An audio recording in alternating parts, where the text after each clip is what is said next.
Colleagues, welcome back to the office and welcome to our podcast and presentation for today. This is What's Coming Next, Technology for Today's Financial Professional, Part 2.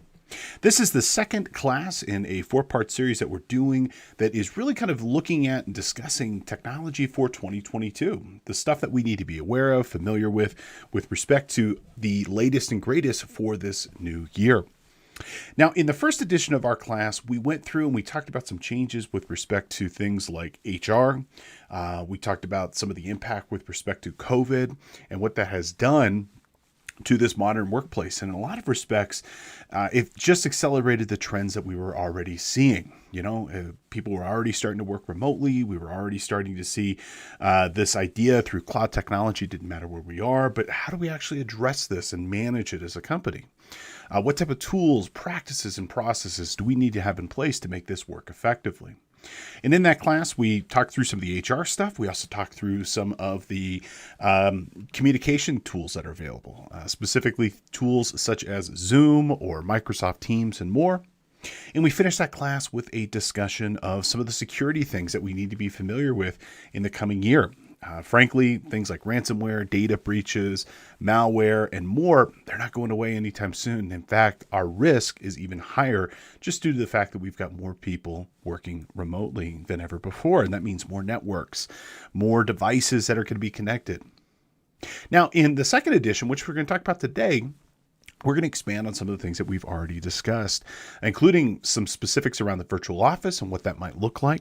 We're going to talk about leveraging Internet of Things devices, these IoT devices that are pretty much everywhere now, all different types from sensors to, thermostats to communication devices, our phones and more, and how we can connect them to make our lives work well together.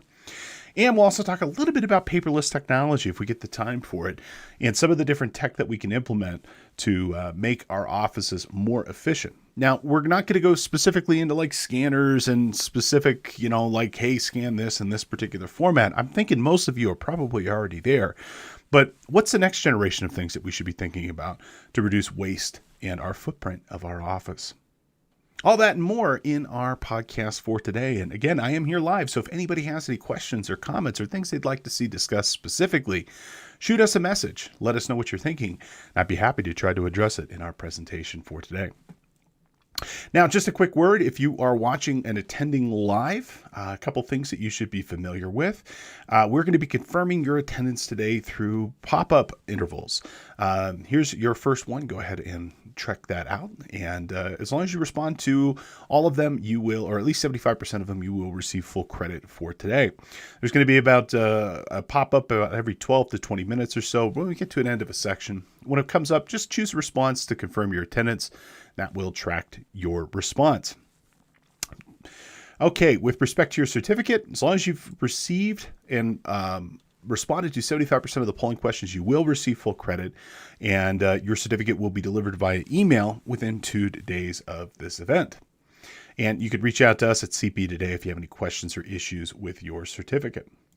After today's class, there will be an evaluation. Please feel free to respond. Let us know what you think. It helps us create new and better content that you want to learn and receive. It should only take you a few minutes, so please feel free to share your thoughts with us.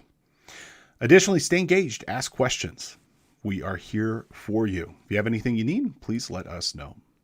Now, lastly, for those of you who are watching after the fact as a self-study product, you can earn credits for today's class by heading over to cpetoday.com. Today's course code is NGE4. And with that particular course code, you can find today's class and you can take a short quiz and you will earn your credits. All righty, folks, let's go ahead and get into it. Alrighty. Now, our first section that we're going to be talking about today is going to be working anywhere with the virtual office. Okay, so with respect to the virtual office, it gives us the opportunity to be able to work anywhere. And frankly, that's really necessary in today's environment in terms of where we are as a culture. We live in this global economy. Your company could be located anywhere with your staff anywhere, your customers anywhere. people, frankly, spread across the globe. It's not uncommon to have clients, customers, and vendors around the world. And so with this remote office, with this virtual office, it gives us the ability to be able to think globally and remain competitive. It allows us to be able to recruit and find people to work for us, find clients in new opportunities in places that maybe we previously overlooked. In a lot of respects, I would tell you, this really isn't optional, because whether you like it or not, globalization is a real thing, and that is something that is occurring. The virtual office, for no other reason than that, gives us the ability to be able to remain connected, giving us the tools to conduct business anywhere in the world. That allows us to hire people anywhere in the world. That allows us to have clients anywhere in the world and more. And it's frankly fantastic. In our company, Devmatics, we have clients and customers all across the United States, through Europe, even through Africa and Asia now, which are pretty compelling. The fact that our little company here in the West Coast can be able to conduct business all over. Now, the virtual office is a stricter, more technical definition. It's really a combination of technologies that allow for cloud-based collaborative work anywhere in the world. It's a collection of things like file storage, collaboration tools, communication tools, and more. And really with the goal of kind of reducing the need and associated costs with that traditional office, giving us the ability to be able to work anywhere, anytime, while still being pretty professional. Although it looks like I'm in the library, and in fact, maybe you think I am, but I'm here in my home. I'm in my home office here in beautiful Big Bear Lake, California, with a green screen behind me, where I'm able to conduct work like if I were sitting on, in an office in downtown Manhattan or downtown San Francisco or anywhere else in the world. Looks and feels great and feels professional. My clients don't know the difference. We do our work, we get our work done, but we avoid that big commute that we traditionally always had to do. Now, my more, let's say, lax definition of the virtual office is it really comes down to one word in my mind, which is freedom. It's freedom from having the traditional workplace limitations from that single virtual office. My family, we have an RV. And we take a big road trip every single year in the summer. And we're usually gone anywhere from a month to 2 months. And it's fantastic because my wife and I both work remote. We're able to connect as long as we have internet access. And we're able to work from our RV just like if we were in our home office. But we get to go out and go have adventures, whether it be, climbing the Black Hills of the Dakotas or enjoying the beaches of California or Oregon. We're able to experience that without actually having to physically be in that one office. And I like to say that this allows for your work life to meet your personal life and not the other way around. We work a lot. Don't get me wrong about that, but I love the ability to have the freedom to be able to choose when and where I work. And I love the ability to be able to make the world my work space. Okay. It gives us the ability to be able to make our personal lives and our work lives kind of blend a little bit more together. Alrighty. Now, if you're going to be working from home or working from the road or wherever you happen to be for your virtual office, there's going to be different specifications and things that you're going to want to consider. And it really doesn't really matter, in terms of the specifics, brands. I would always tell you to buy business grade equipment whenever possible. And your exact product mixes and software mix are going to vary depending on the specific needs of your company. But here are some basic things that I think you should be equipping yourself and your company, your staff, to be able to be effective anywhere in the world. Now, one of the most important things is workspace. Dedicated private workspace is always preferred, preferably with comfortable seating, good lighting, and if not, at least dedicated work hours where you can at least get some privacy without maybe kids or your personal life kind of interfering. But I've found probably more than really any technology piece, having a good place to work makes all the difference in the world.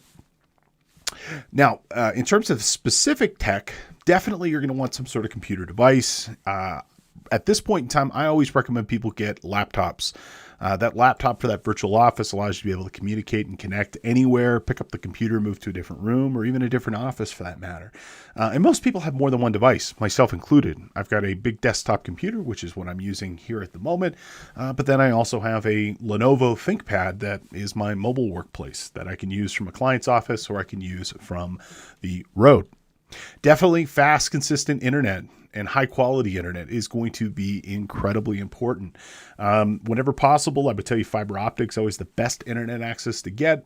Beyond that, I would tell you cable internet access is probably the second best. Variety of providers that are out there. I don't have a real big preference one way or the other than to say, if possible, try not to have a data cap, as you will probably go through a lot of data. And as an option, you can always use your smartphone, so I've got a iPhone here, and even if the internet goes off in the house, the cell phone networks usually are still online. I can tether to my phone and be able to operate using it as a hotspot. Good office chair, good keyboard and mouse, definitely a full-size keyboard and mouse. It makes all the difference in the world, especially if you're going to be working all day. And a good monitor setup too, minimum of 2 monitors. There are a number of USB-C external displays you can get for your laptop now too. So if you're working from the road, you can have an external display that just plugs in off your USB port. I'm also a big fan of having a headset and a webcam for video conferencing, independent of the actual computer itself. Especially if the laptops, they tend to have pretty bad cameras and mics. So having something a little bit different works great. My personal preference when it comes to audio telephony is I'm a big fan of these Jabra speakerphones. This is a 18N Jabra. Works really, really well with good echo and noise cancellation. And I got a big old dumb head, and I love not having to wear a headset if I don't have to. And so that's actually what I end up using most of the time when I am doing conferencing with clients. Now, some tips for working from home. Okay, first and foremost, have a plan. If you're going to be working from home, if you're going to be working from the road, set some expectations for yourself, some goals and objectives, for that virtual office. If you're going to make, your RV or your home, your office there, know what you want to accomplish. When my wife and I are traveling and working remotely, we try to set standard work hours. It might not be the hours we always expect. It might be, hey, we're going to go hike in the morning and then we'll work in the afternoon, or vice versa. But we try to identify what we're trying to do, what those hurdles might be, and what we need to do to be effective. And then ultimately we have a goal that we're going to hit. I would tell you to set some work hours and limits. This is a very good example of do as I say, not as I do. I tend to work more than 40 hours working from home. It's pretty easy just to wake up in the morning, walk into the office, and not walk out until the evening. But don't forget to take a lunch break. Try to set your expectations on how many quantity of hours you'll work with. Big one here is communicate regularly with your colleagues. On the status of different projects, deliverables. Communication is so very important. One common technique that can be really effective is what we call a stand-up meeting. With the team distributed and spread, across multiple geographic areas, getting people together in the same conference room isn't an option, but thankfully utilizing services such as Microsoft Teams, Slack, and others, you can do a meeting pretty quickly. In a stand-up meeting, it's just a coordination meeting. You don't discuss big changes. It's, essentially under a half hour. At least you try to keep it under a half hour. You just go throughout the room. What are you working on? What do you need help with? And what kind of roadblocks do you have in the way? And just a simple coordination meeting like that, you'll find will help keep the progress of your projects moving along. I would tell you be available for social interaction. Just because you're in a remote area doesn't mean that you can't communicate and have a meaningful relationship with your colleagues. When I would tell you when you're meeting, definitely have your camera on, avoid multitasking.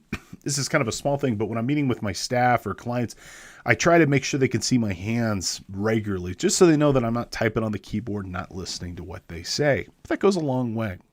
And of course, track your time on projects, set milestones, and identify what metrics are going to be successful. I'd encourage you, if you haven't checked out the first version of this class, check out the first version, because we go through a couple of different project tools such as Trello and Asana as ways of being able to track your progress on projects. Okay, a couple of specific tools you're going to need for your virtual office repertoire. So first, I would tell you, you're going to need some specific software. And at this point in time, the software you should be considering for your organization, you really should consider cloud tech as the rule, not the exception. When it comes to technology, you have a ton of different options there, but really cloud is what you want to do. Because if it's cloud-based, it means it's available anywhere in the world by its very definition. It doesn't matter if it's, you're working from a physical office of your corporate headquarters, or you're working from your home. Cloud doesn't really matter where you are. Cloud by its design allows it to be accessible anywhere. And so I would tell you, instead of maybe considering an on-premise accounting solution, you choose a cloud accounting solution, maybe like Dynamics 365 or QuickBooks. Instead of considering a file server inside of your office that you upload your files to, maybe you consider a cloud document service such as Dropbox, SharePoint, OneDrive, and others. Here are some specific categories of products and services that you should consider utilizing. So the first I'm going to tell you is your virtual desktop as well as your various enterprise applications. Now, a virtual desktop is like a traditional desktop experience, but instead of being on a local computer, it's in a centrally managed server or cloud provider. There are a number of companies that can provide this for you, such as Right Networks, Ace Cloud Hosting, Centrum, and others. And what you do when you work with one of these companies is they configure desktops for your staff, and your staff remote into these desktops, and then they're able to operate and work. This isn't always necessary. It's really only necessary if you have specific Windows applications that you want to centralize and manage from one central server. If you're working with stuff that is accessible through the browser, like through Chrome or Firefox or something like that, you probably don't need it. But if you're working with a traditional thick client application, like a QuickBooks as an example, QuickBooks Desktop, not an enterprise, this is a great option because instead of having to figure out a whole bunch of file sharing and VPNs and things of this nature, you access it through that virtual desktop and it's just up there and running. I'll show you a couple of examples of this here in a minute. And this allows a company to provide this cloud virtual desktop experience to all workers in a secured environment. Rather than having those applications installed and then you connect via VPN, you connect to this virtual desktop. The company can manage and centrally administrate the security that goes along with it. And what's cool is that all workers are working remote, regardless if they're in the office, whether they're at home. Their work is being conducted on a central server managed by that company. And it's a great stopgap for a lot of traditional based applications that can be very difficult to work with for one reason or the other. A lot of traditional proprietary software inside of organizations can be difficult to port to the cloud. Often it requires a complete rewrite of the application, and that may or may not be feasible. Certain applications are so big, they're so robust, it could be thousands or even hundreds of thousands of dollars, and that just may or may not be a choice for you. So let me go ahead and show you a couple of different options here with respect to how you might choose to move to a virtual desktop. Now, you have a couple of different options that are out there.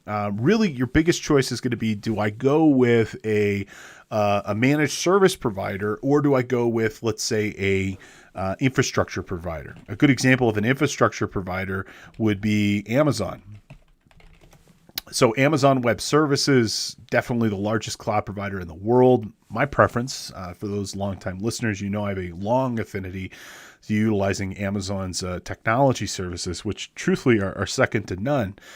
They've got a number of products here that are fantastic, specifically their product called Workspaces. Let's see if we can pull this up here. Okay. This Workspaces application is fantastic, giving you a virtual desktop that can work anywhere in the world. Its pricing is actually pretty reasonable too. If you click over here to the pricing tab, you can get a sense of what it will cost. And with respect to this, it's just really coming down to how big of a machine do you need? Do you need your own Windows licensing and more? But it doesn't really come down to really that much. It's pretty reasonable overall to get a pretty reasonable speed machine. The big downside, though, to Amazon is pretty much for 99% of you, there's no technical support that you can call. If this doesn't work or if you have technical support questions, AWS is not that product because it's not really designed for that. It's an enterprise level product intended to be operated by engineers, or people who have firm technical understanding and software developers. So 2 other providers you might want to consider. One is Ace Cloud Hosting, and another one is called Right Networks. What these companies will do is that they will build you a virtual desktop of whatever type of cloud you would like, with whatever tax and accounting solutions you might need to have in place, giving you essentially a workplace as a service, a desktop as a service, a virtual desktop that you can operate and work with anywhere. And the pricing on this is not too bad. It starts at about $20 per user per month. And the big thing that you're going to get with this is that it will also include hosting and technical support, backup and security and other stuff like this. But let's say you go with Ace Cloud Hosting here. Let's say you sign up for their unlimited cloud for $50 per month. You can remote into this. They take care of all your software, the security, QuickBooks hosting, or whatever. You can see over here on the left, they have a ton of different options besides just QuickBooks, and they'll set it up and configure it all for you, and it'll work really, really well. And you never have to buy or worry about a server again. Essentially, it's all done for you. Another comparable solution here would be Right Networks. A lot of ways they probably created the space for accounting and finance professionals. They specialize in QuickBooks. That's what their bread and butter is, but they've also got a number of other options that you can consider as well, other tax and accounting solutions too. Either one, pretty good solution with respect to choosing to move your firm to the cloud and to be able to operate that virtual office without having to have your own infrastructure and manage it. Now, let's talk about the next category of tools, collaboration tools. And there's a lot of different options with respect to collaboration tools that you might want to consider. And really what these tools are intended to do is to allow you to be able to communicate and share files and information and work like you're ultimately in the same room, in that same office. You might not be able to walk down the hall and talk to Jim or Susan, but these tools should allow you to be able to be in the same virtual space together and allow you to be able to talk, communicate, and work together. Collaboration tools are great for geographically dispersed teams that need to meet face-to-face, write documents together in real time, as well as share files. Another option with respect to this are going to be conferencing tools that allow for real-time meetings, that allow you to be able to either voice chat, video chat, screen share with each other like you're together. And even stretch goal for this would be collaborative cloud-based documents, allow you to be able to build, edit, and comment on work like you're sitting in that same space with each other. And these tools are fantastic because, it doesn't matter where you're located or even really what kind of device you're on. Because with respect to these different products, whether you're on a mobile device, a desktop, a laptop, they all look and feel like they are in one central position. Now, it used to be that each of these specific needs were separate categories of tools. Like, for example, you'd have like WebEx or Adobe Connect, GoToMeeting, and then you'd have to have another tool like Dropbox, and then you'd have to have another tool like Office, and that you'd ultimately be able to have to use these 3 different platforms independent of each other. Good news is today, you've got a lot better integration, a lot better data sharing, and it's a lot simpler and easier with respect to collaboration with each other. Let's take a look at 2 tools that you might want to consider.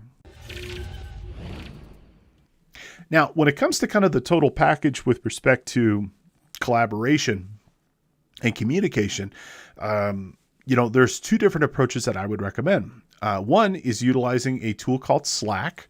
You can check it out by going to slack.com.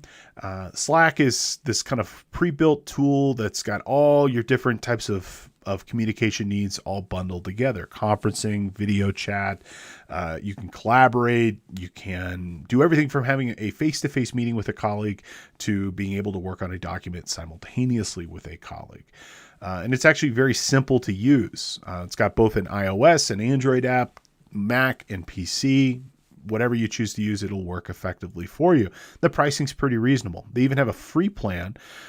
So with that free plan at $0 per month, you can integrate it with 10 other apps like Google, Office 365, and more. You can do one-on-one video and voice calls with your teammates, but really you're going to want to kick it up to one of these pro or business plans that give you additional benefits such as the ability to store longer retention for your messaging, better integration with more products, and even collaboration tools. So Slack is a pretty cool tool that you can use to be able to communicate and talk and screen share with your colleagues. However, I gotta say, my personal favorite tool when it comes to this category of product is Microsoft Teams. Teams has exploded in growth in the years of COVID, and it's becoming a very, very, very powerful tool to allow businesses to be able to conduct operations with each other. And really where it shines is the fact that it's part of the 365 suite of tools. I mean, it is beautifully integrated in with the whole 365 platform, and you can use this to video screen, chat, communicate, and more. And one of the better benefits of this is that it beautifully integrates with Microsoft SharePoint, eliminating your need to have a file server, essentially to do all of that heavy lifting for you. It's integrated in with Windows 10, Windows 11, and if you're already using 365, in my opinion, this is a no-brainer. Our business switched over from Slack a couple of years ago, and we've never looked back. It's in my opinion, one of the saving graces of COVID for a lot of companies to be able to operate and work together. Now, if you aren't using Teams, if you're not using 365, good news, you could still utilize Teams. Doesn't require a 365 account. And just like Slack, they also offer a free version that will give you the ability to screen share, communicate, talk, share files, and more. One of the really cool features of this is the ability to be able to collaborate and co-author documents in real time in the existing applications you're already using, like Word, Excel, PowerPoint. You can get that with this too. And if you're interested in Microsoft Teams, check out one of our recent podcasts. We specifically talked about some of the hidden features of Teams, and I know we'll be doing some podcasts on this in the very near future again, so stay tuned. I think it's one of those great tools to consider.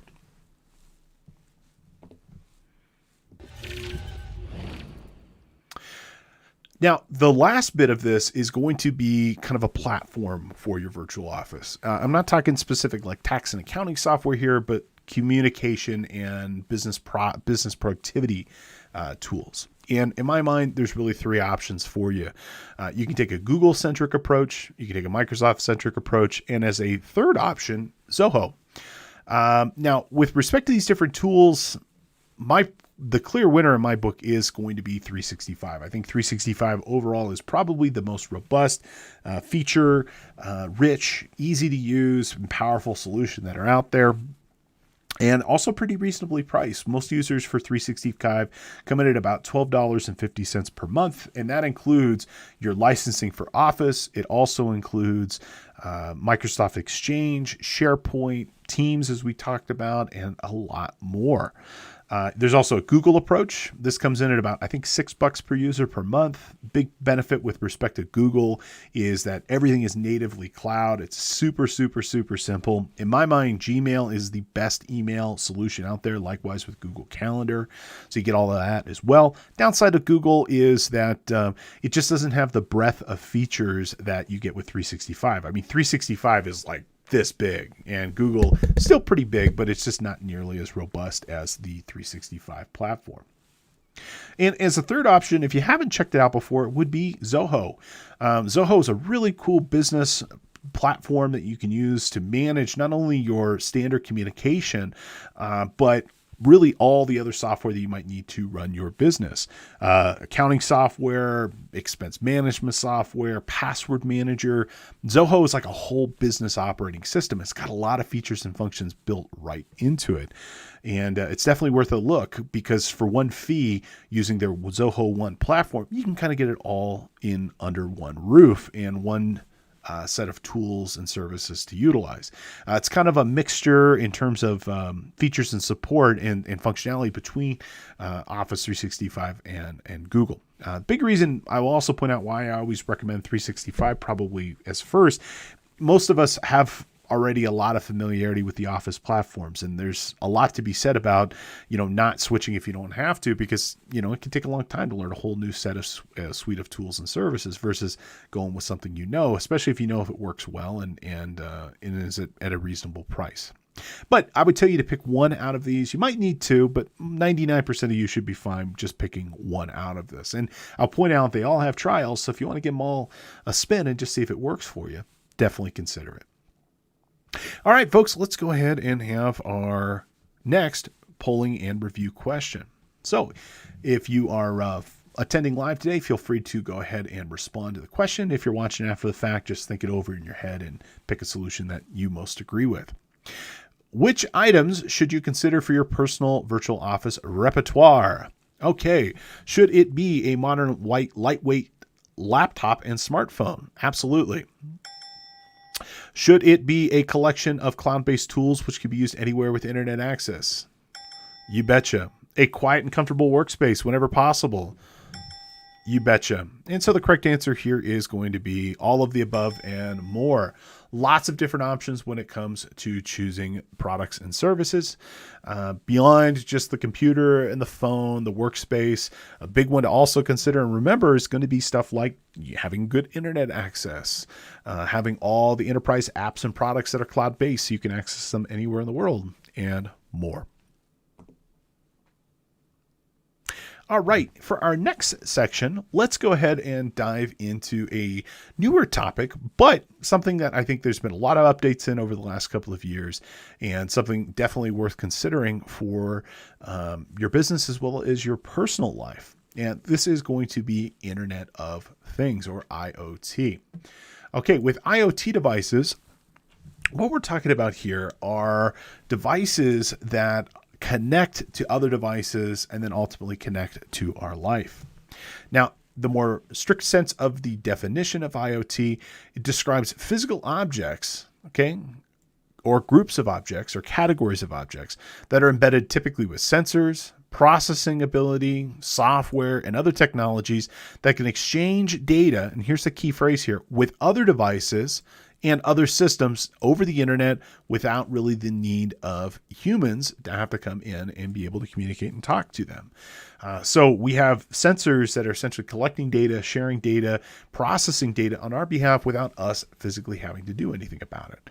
And this can bring information right to the forefront to us, automating, integrating, and sharing information so that we don't have to do it on our behalf. It essentially just makes everything simpler, easier, faster, and more efficient.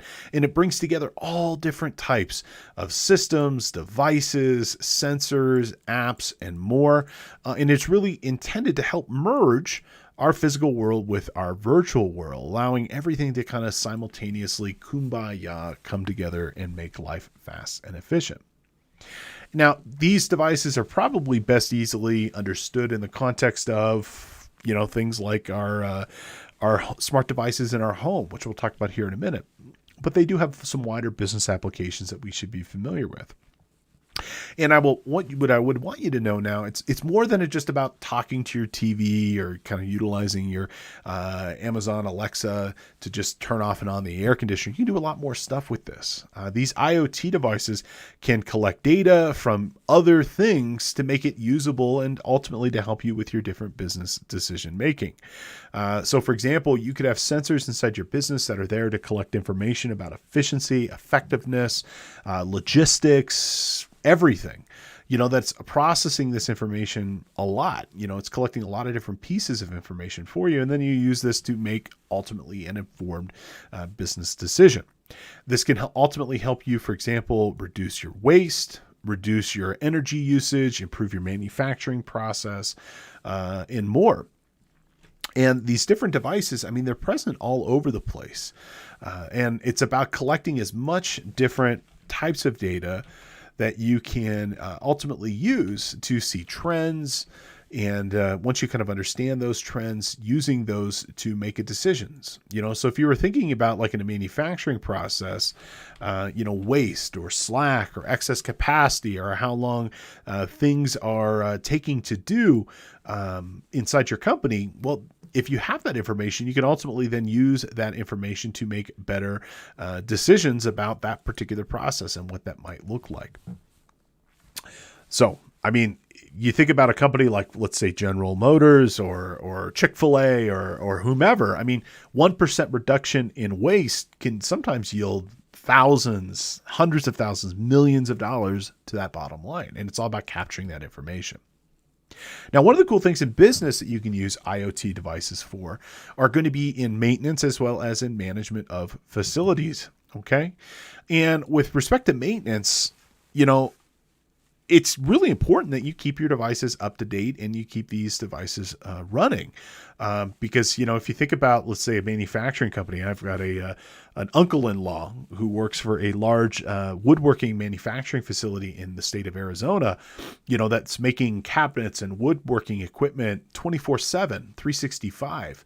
If they had a line that got shut down because a critical piece of equipment stopped working, I mean, that can directly translate to extreme loss of revenue. But with Internet of Things devices, they can capture information, know when something's about to break, and then plan that maintenance period accordingly. So no longer is kind of the need of having to guess when maintenance needs to be performed. Okay, we can capture that information automatically. IoT data paired with other types of advanced technology techniques like machine learning, deep learning, artificial intelligence, and more. Well, if we have a ton of data, we can use that to ultimately predict our outcome and then automate some of our decision making.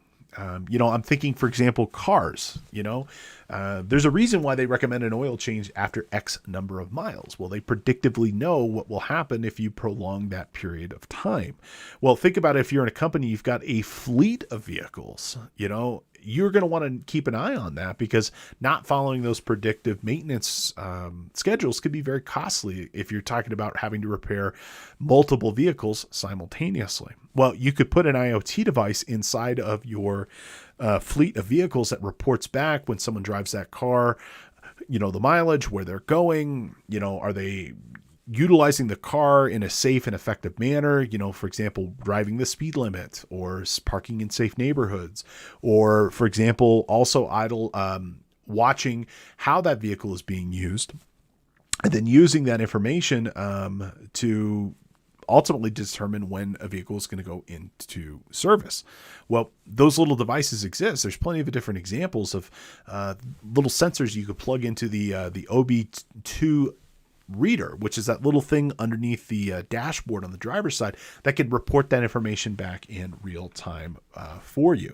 And people are using that now to be able to make decisions on when their cars are going to be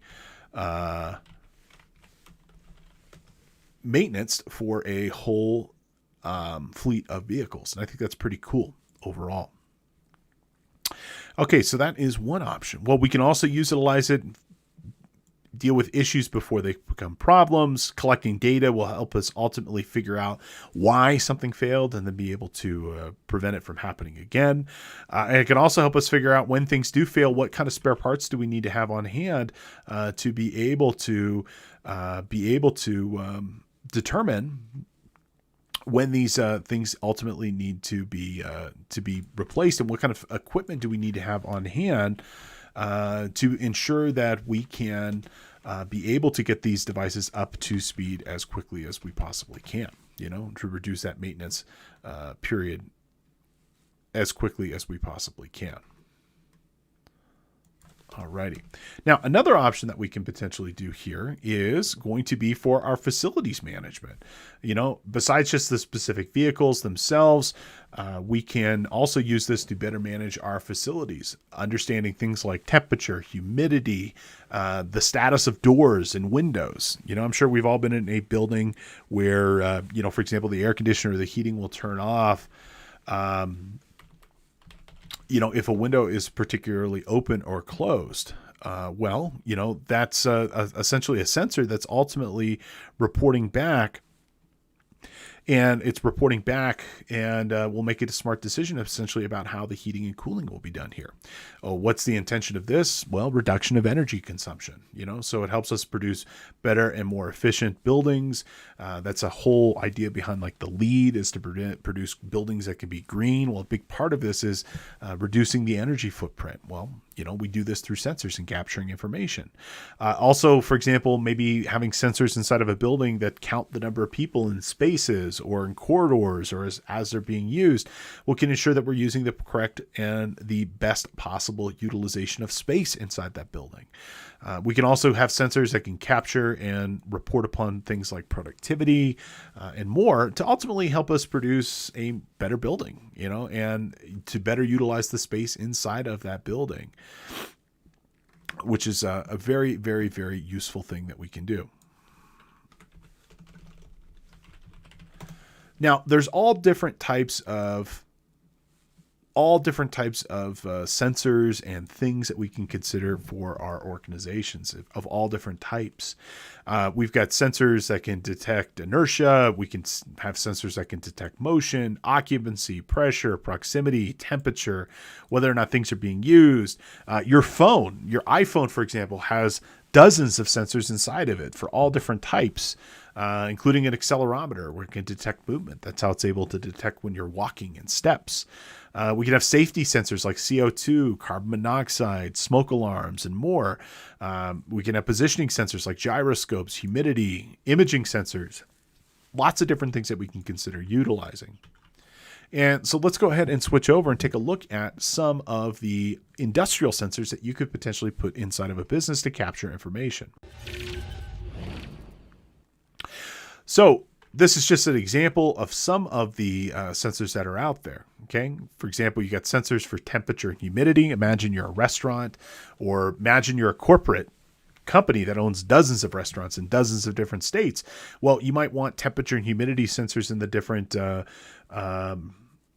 facilities that you have, whether it be the refrigerators and freezers and more, to report back to HQ, not only just so that you don't have spoilage with respect to the food, but then also that you're meeting the specific requirements of the health and safety regulations, and you don't open yourself up to potential issues. So that's where you could potentially use like this. And because this is connected to the internet, it can report back, and it can also set alarms when certain things are not following what they're supposed to be doing.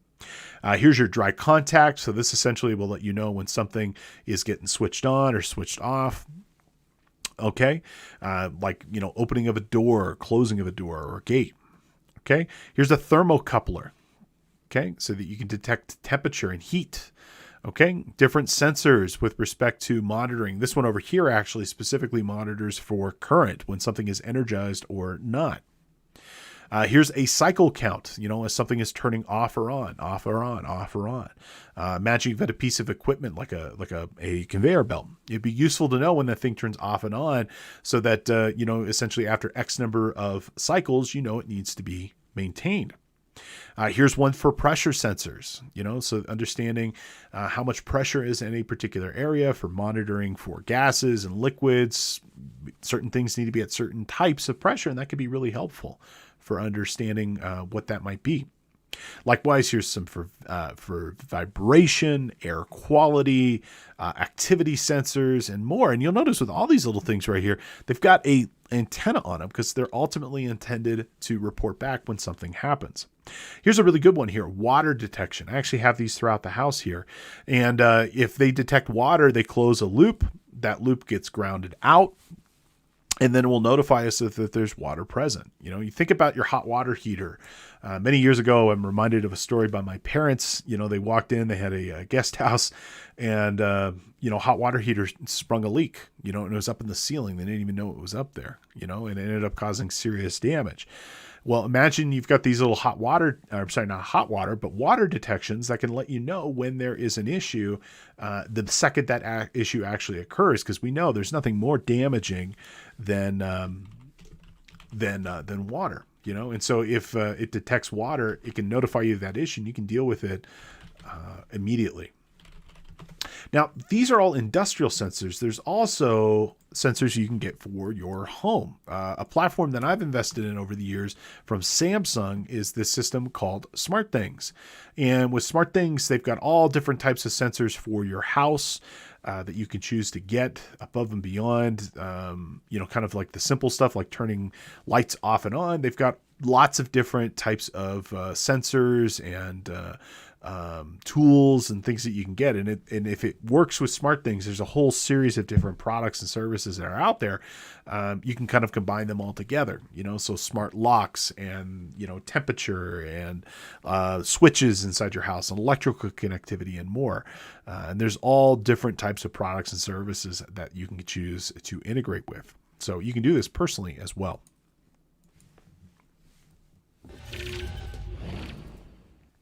Now, a couple of security recommendations with respect to your Internet of Things.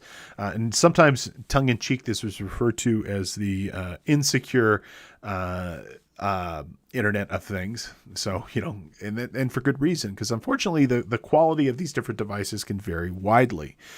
So some general recommendations with your IoT devices. So first and foremost, I'd tell you, always try to control the physical security of this. Don't leave them just out in the open where someone can reset them or otherwise try to physically compromise those devices.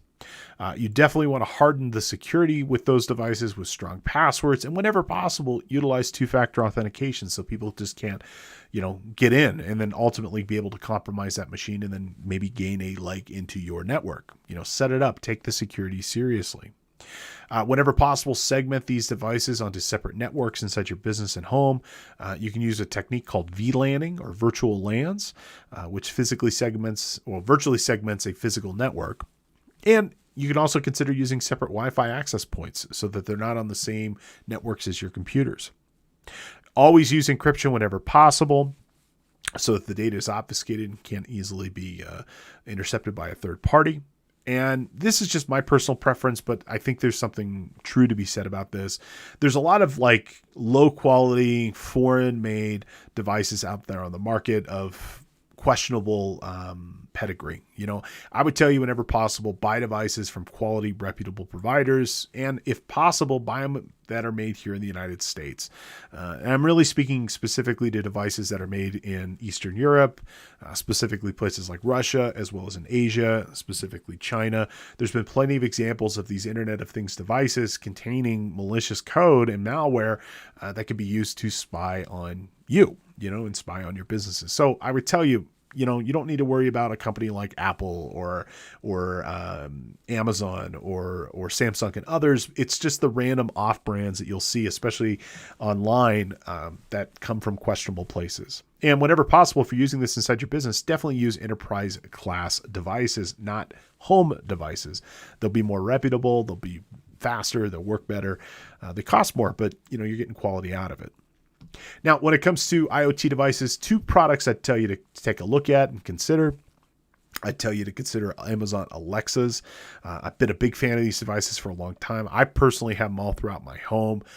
These are smart speakers, and you just talk to them like you talk to a human. They just understand you, which is fantastic. They use a combination of speak recognition, natural language processing, forms of artificial intelligence, and more, and you can just talk to them. And they've got a ton of services built into the actual device itself, but really where they shine is that they just beautifully integrate with a ton of IoT devices. And you could extend the actual underlying capabilities of this device and have it connect to devices such as your thermostats, your switches, your lights, your locks, and more.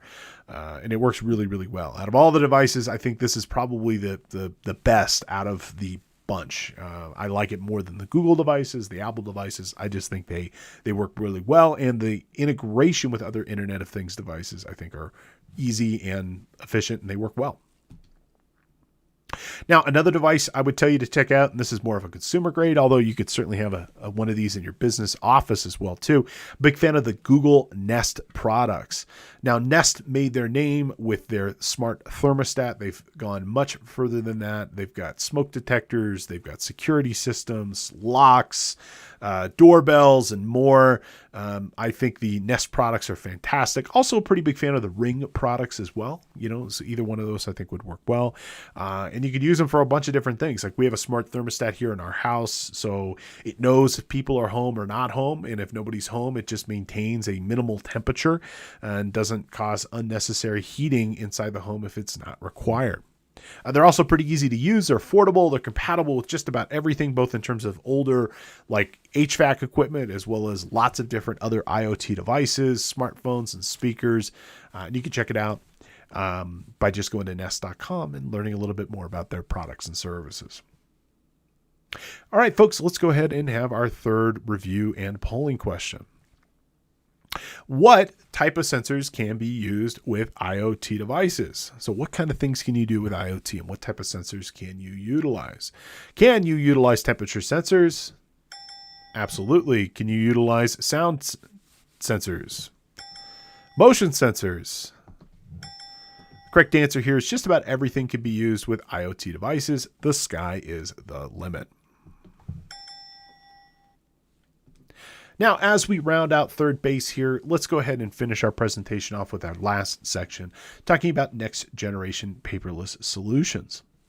And what I want to preface this with is that paperless in 2022, I think most of us have figured out that it costs less, it's more efficient, it takes less storage space, and frankly, it's better in all possible ways, And what I would tell you is that in today's environment with respect to paperless is really more of a philosophy rather than a defined set of practices. It's more about reducing waste, reduction of your carbon footprint, and changing your organization's perspective of data in general. If something is paperless, it can be accessible anywhere in the world. And so it kind of goes hand in hand with the idea that of that virtual office. You can't have a virtual office and still have, rooms and rooms of paper inside your organization. It's not about completely elimination of paper, but rather being a little bit more mindful about how paper is used. A good example of this is, I don't have really any files anymore. I've got a couple of things, that I keep, but, every day I write a to-do list, of what I'm going to do. I'm not going to eliminate this. I've got virtual tools that'll manage my tasks and to do, but you know what? There's something about the physical joy of just, scratching out a to-do list. It just works really well for me. So I'm not necessarily saying you need to get rid of every piece of paper, but be more mindful about how paper is used inside your company. It should include a combination of different automation, electronic tools, and real-time access to these systems wherever you happen to be, and lots of different options to be able to view and store and collect these files. It will ultimately provide a better experience that's more secure, more cost-effective, and easier for you to use. And it allows for you to be able to access your files anywhere in the world through that virtual office. Lots of reasons to take your business paperless. Digital files are easier to index and search. You can find whatever you're looking for with a search query, just like you're trying to find something on Google. Paperless technology is better for the environment, reduces your storage footprint, reduces your physical storage requirements, your actual costs, and even helps you save the planet maybe even a little. Improves security by you have the ability to provide digital rights management on files, or DRM. You can essentially secure things so that they can only be accessed by certain people with the correct privileges inside the company at the correct level, or through a password or through encryption. Makes sharing things simple, fast, and easy because they're all in one central place. You can have two people looking at the same thing at the same time. It's better for backup in the event of a disaster of whatever type, whether it be a data breach or a fire. You at least can maintain access. And in this increasing world of data breaches and ransomware, having your files securely backed up is a business critical thing. You have to do this. It's absolutely imperative to the organization. And you can also share these files with your staff, your clients, in a secure manner through web portals, which are pretty cool. Now, that's all the standard stuff. I want to give you a couple of opportunities to consider for your next generation, with your next generation paperless techniques. So I would tell you here are 5 different things that you can consider for 2022 if you're not doing them already to help you take you to the next level with respect to your paperless. So let's get rid of physical payments. And instead of using checks, let's utilize ACH and EFTs. There are tons of services like Melio as well as Corpay that are fantastic for being able to send payments to people anywhere in the world securely and quickly right to their bank account. There's also a number of digital payment solutions for individual life like Venmo, the Cash App, PayPal, and more that will eliminate your need to have to physically write a check, send a check in the mail, and more.